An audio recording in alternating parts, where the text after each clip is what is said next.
অবশেষে কবর থেকে তোলা হলো মৃতদেহ। 5 দিন যাবৎ নিখোঁজ থাকার পর বছর 13 কিশোরীর ক্ষতবিক্ষত মৃতদেহ উদ্ধার হয়েছিল সরষেক্ষেত থেকে।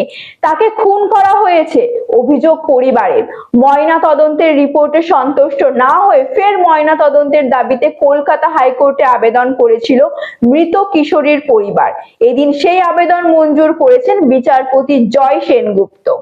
হরিহরপাড়ায় কিশোরী খুনে ফের ময়না তদন্তের জন্য হাইকোর্টের নির্দেশে কবর থেকে তোলা হলো দেহ। সম্প্রতি 5 দিন ধরে নিখোঁজ থাকার পর গত 27 জানুয়ারি হরিহরপাড়ার ধরমপুর গ্রামে বছর 13 এক কিশোরীর ক্ষতবিক্ষত মৃতদেহ উদ্ধার হয়েছিল সরষেক্ষেত থেকে। পরিবারের অভিযোগ ছিল তাকে অপহরণের পর গলায় ফাঁস লাগিয়ে খুন করা হয়েছে। তার চোখ উপড়ে নেওয়া হয়েছিল বলেও অভিযোগ ছিল। মৃতের পরিবারের দাবি ওই 8ম শ্রেণীর ছাত্রীর সঙ্গে প্রতিবেশী এক কিশোরের প্রেমের সম্পর্ক ছিল। মৃতের মার অভিযোগ মেয়ের এক বান্ধবীর কাছ থেকে জানতে পেরেছে তার মেয়ে ওই সম্পর্কের জেরে 3 মাসের অন্তঃসত্ত্বা হয়ে পড়েছিলেন। তার চোখ উপড়ে নেওয়া হয়েছে, অথচ ময়না তদন্তের রিপোর্টে সেই সবের উল্লেখ নেই। ময়না তদন্তের রিপোর্টে সন্তুষ্ট না হয়ে মেয়ের দেহের ফের ময়না তদন্তের দাবি কলকাতা হাইকোর্টে আবেদন করেছিলেন পরিবারের লোকজন।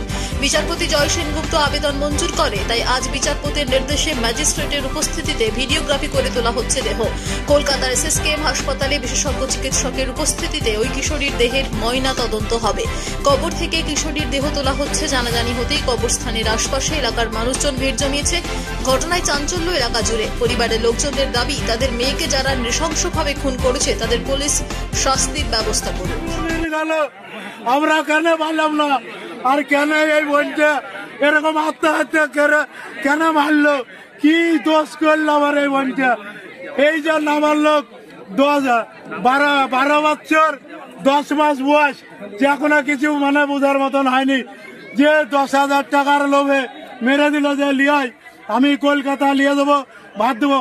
এবার এই যে বোনটা বলেছে যে কি মেনে লাইনি তোমাদের, যে এক মেয়ে কলকাতা থেকে নিয়ে এসে যে এই আইসিকে দিল, এই আইসি সাহেব যাকে একটা মিলচল করে পেটে দেওয়া হয়েছে। এই যে আমাদের পাশে গ্রাম যে আব্দুলপুর আলাদ্দির যে এক মেয়ে, এটাও ধরা পড়লো, মারচল হলো।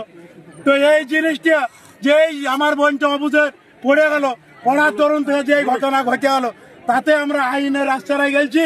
আইনের পরে বিচার দিচ্ছি, আইনের কে আমরা অমান্য করবো না। আইন যেটা হয় সঠিক বিচার চাই, ফাঁসি চাই, এইটুকু আমার বক্তব্য।